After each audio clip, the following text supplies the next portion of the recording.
Non, le breaking n'est pas né aux États-Unis, dans le Bronx, encore moins dans les années 70. À ne pas confondre avec le mouvement hip-hop né aux États-Unis dans les années 70. D'ailleurs, selon Grandmaster Case, la naissance du hip-hop date du 11 août 1973. À cela, trois questions se dégagent. Un, qu'est-ce que le mouvement hip-hop? Deux, qu'est-ce que le breaking en réalité? Trois, quelle est sa source primordiale? Soyons clairs dès le début.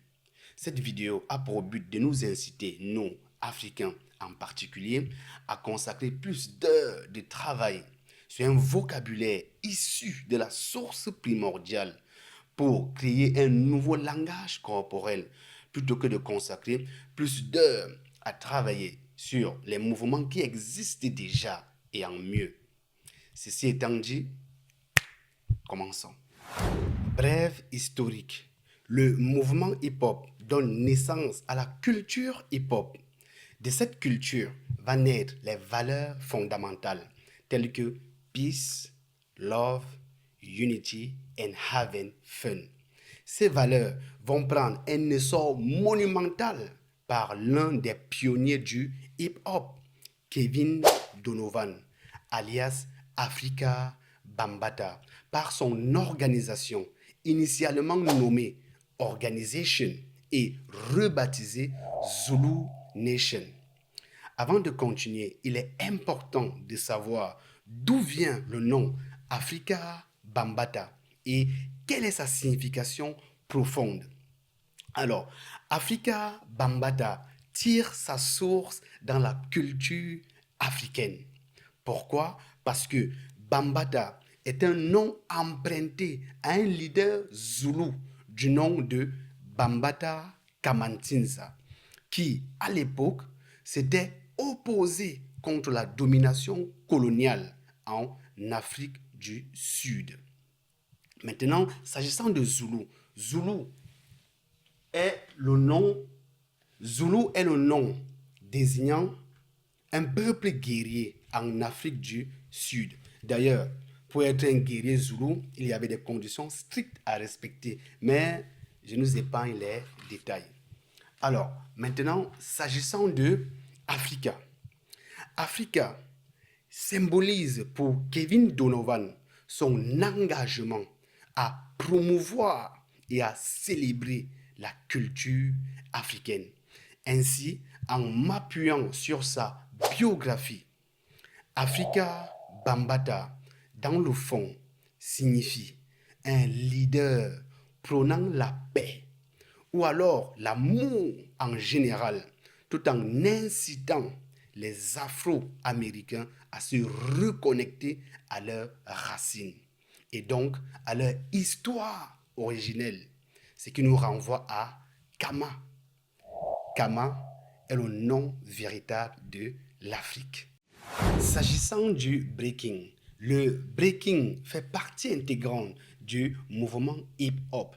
Dans ce mouvement, nous avons le MCing, le DJing, le graffiti, le beatboxing, même s'il est cité quelques rares fois, et le breaking en lui-même. Et dans ce mouvement, en termes de danse, il n'y a pas que le breaking. Il y a aussi le locking, le popping, etc. Mais dans cette vidéo, nous nous attardons uniquement sur le breaking. Il est crucial de noter aussi que certains termes utilisés comme breakdancer, breakdancing, breakdance sont des termes erronés. Les termes justes sont breaker, breaking, B-boy, bigger.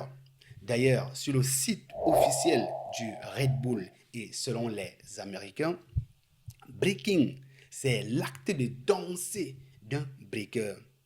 Un breaker est un terme général désignant un b-boy et ou une bigger. Un b-boy et une bigger sont des pratiquants de sections rythmées de la musique, principalement les breakbeats ou alors les breaks musicaux. Nous devons cette appellation de b-boy et bigger à DJ Kool Herc, qui est aussi l'un des pionniers du hip-hop. Enfin, dans le breaking se compose de 4 éléments, à savoir le top rock, les footwork, les freeze, les power moves. Alors, cette petite historique étant terminée, nous pouvons entrer dans le vif du sujet, à savoir le breaking n'est pas né aux États-Unis, dans le Bronx, encore moins dans les années 70. Pourquoi? Parce que le breaking, en réalité, est la somme des danses traditionnelles et acrobatiques africaines, transmutées dans la culture américaine, d'où son appellation en anglais breaking.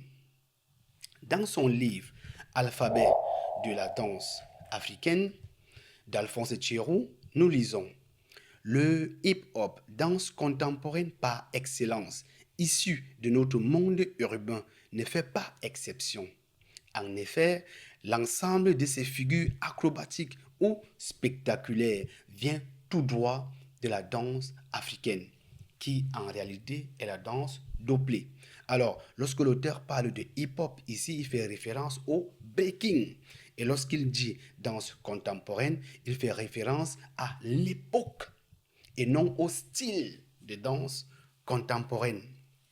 Et il est important de noter que cette pratique faisait déjà partie de la tradition ancestrale avant la déportation des anciens hors de l'Afrique, se perpétue encore aujourd'hui parmi de nombreux peuples.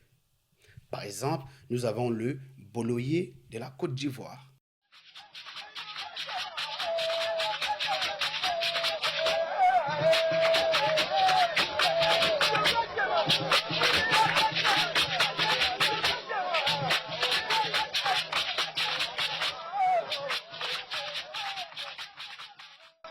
Plus, dans son livre L'univers de la danse hip-hop, Rachid nous dit il affirme qu'il voyait déjà du breaking avant même l'avènement du mouvement hip-hop.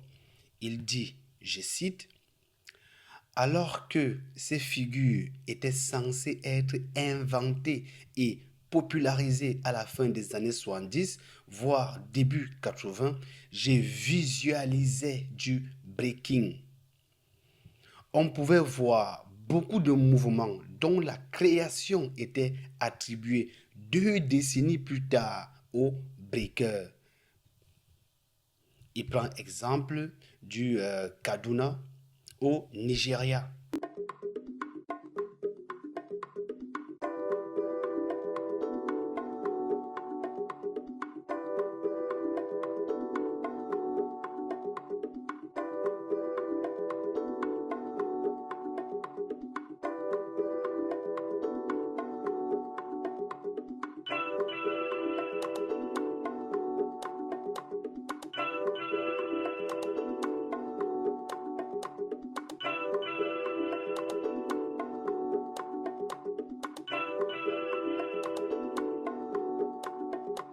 Et ceci n'est pas un fait du hasard ou alors de la mode.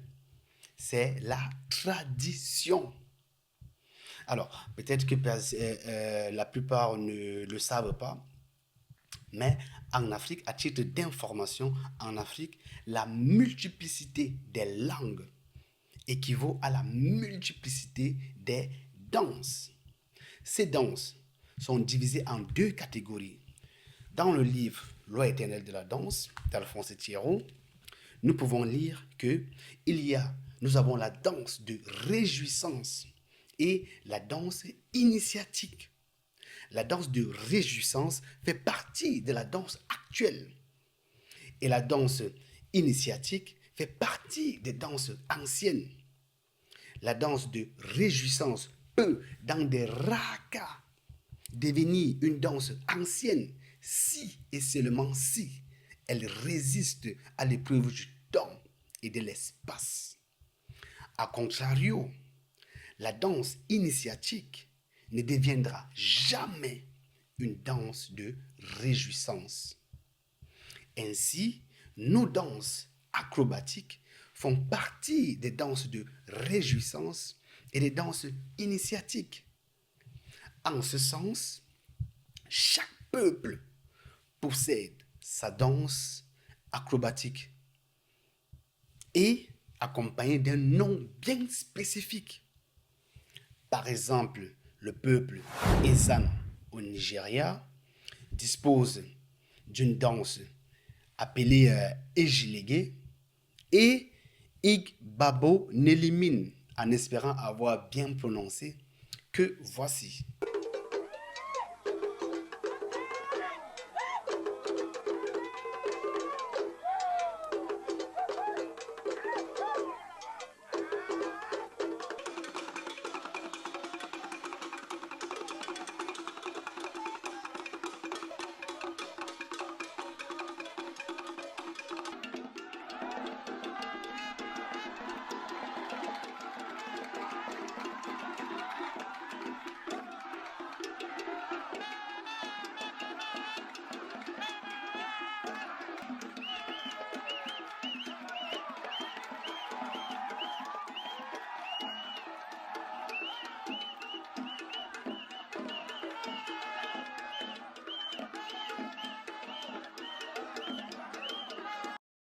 Au Mali, nous avons la danse Tchiblétié de Beledougou, que voici.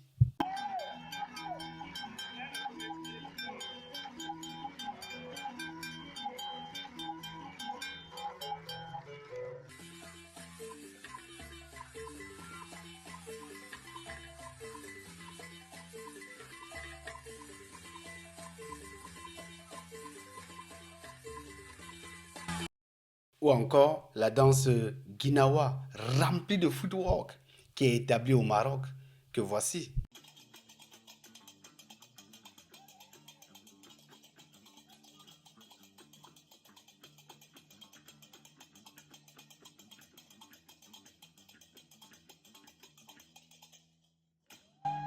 Et tout cela vient contredire les propos de l'auteur dans l'univers de la danse hip-hop. Alors, l'auteur dit ceci, je cite, je vous avoue qu'il n'y avait ni top rock, ni footwork, tout le charme et les fondations du b-boying. Donc là, il est en train de parler du breaking qu'il voyait à l'époque avant l'avènement même du hip-hop. Et là, tu te rends compte que l'auteur n'est pas suffisamment informé par rapport à ça. Là, on vient juste de voir la danse Guinawa qui est remplie des footwork, ou même la danse Tieblétier, ou alors même le Bolowi, ou alors même la danse du peuple Essan, etc., qui est remplie de footwork, des power moves, des tricks et tout. D'ailleurs, lorsqu'on dit top rock, en France, top rock, ça veut dire la préparation du danseur pour pouvoir exécuter ses mouvements au sol, etc. Et là, dans toutes les danses acrobatiques, pour pouvoir l'exécuter, il faut une préparation en amont. Là, par exemple, on peut voir ceci.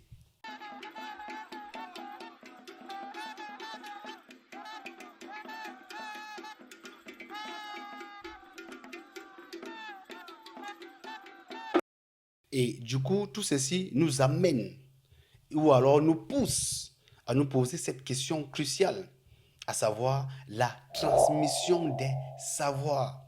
Comment se passe la transmission de ces danses?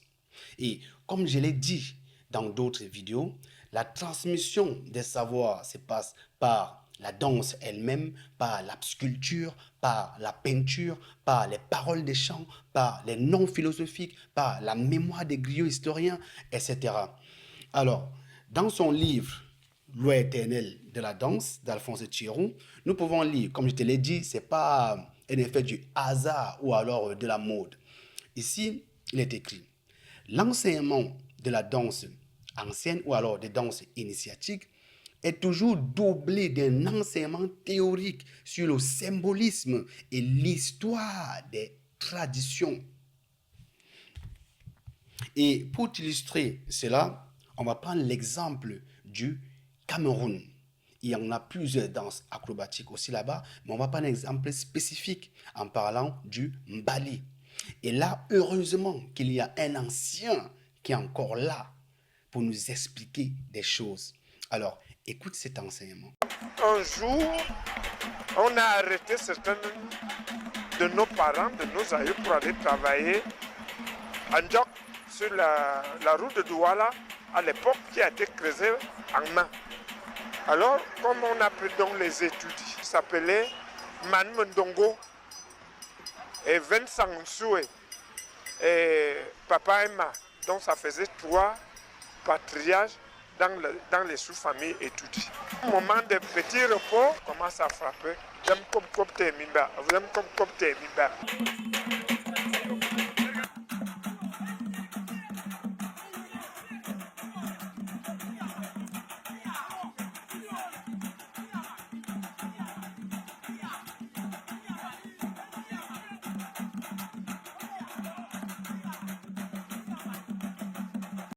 Je finirai donc par cette question choquante, tout en y apportant quelques éléments de réponse.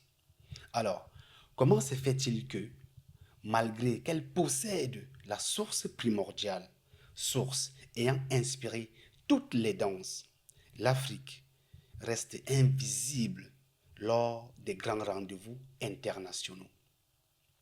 Tout simplement parce qu'aujourd'hui, nous sommes dépourvus de nos traditions, dépourvus de la source primordiale, dépourvus de la connaissance ancestrale.